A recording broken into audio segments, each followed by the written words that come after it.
fibrillation, and particularly the importance of lifestyle management in atrial fibrillation.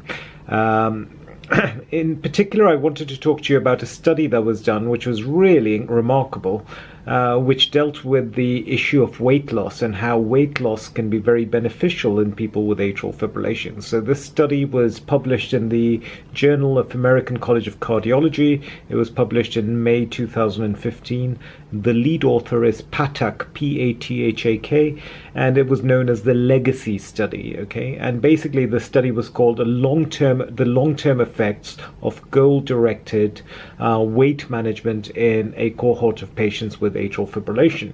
And so basically what these guys did is that they took 355 patients with atrial fibrillation, symptomatic atrial fibrillation, and they put them through a weight management program.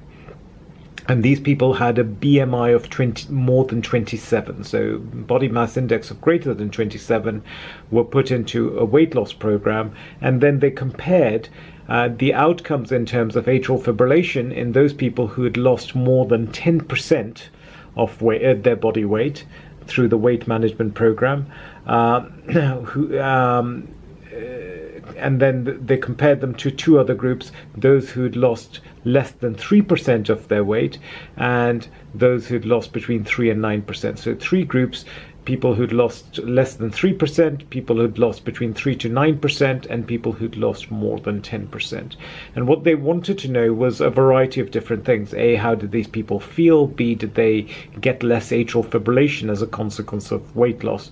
And the results were very interesting in that they found lots of really interesting things. The first thing is that those people who lost more than 10% of body weight did best of all, compared to the people who lost less than 3% or 3 to 9%.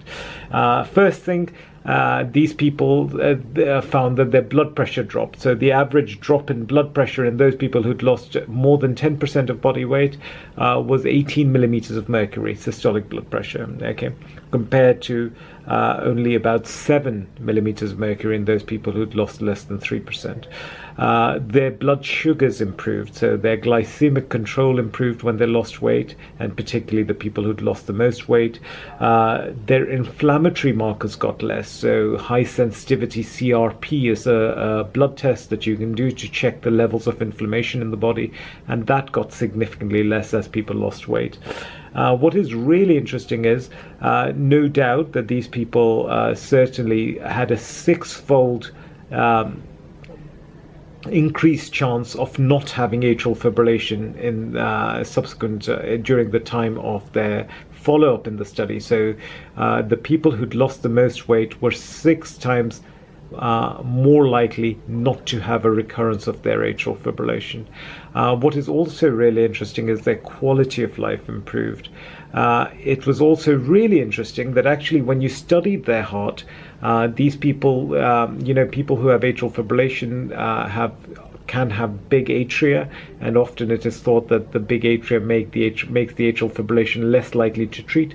But with weight loss, the atria size started getting less, and left ventricular hypertrophy, which means the muscularity of the walls of the heart gets less, because the heart has to work less hard if you lose the weight.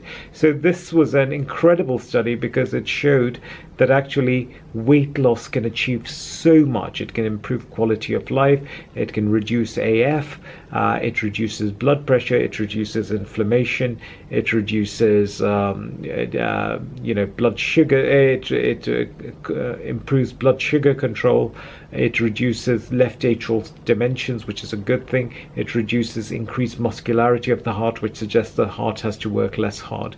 So incredibly powerful data. And again, to those of us who suffer from atrial fibrillation, who carry extra weight, I think one of the best things you can do is to try and lose the weight. And that should be done through a combination of diet, good sleep, stress management, and exercise. But if you can, the truth is that the AF will get better, but our overall quality of life gets better, and our overall health gets better. So I hope you found this useful. Please consider visiting my website, which is www.drsanjayguptacardiologist.com. I now have a WhatsApp broadcast list, and I'm putting out sort of new videos on WhatsApp as well, and those are kind of they're only on WhatsApp. So if you wanted me to add you to the WhatsApp broadcast list, please let me know. Send me an email on yourcardiology@gmail.com.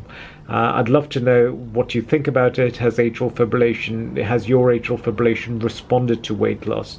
And I would love to hear your comments. And I'm, as always, incredibly grateful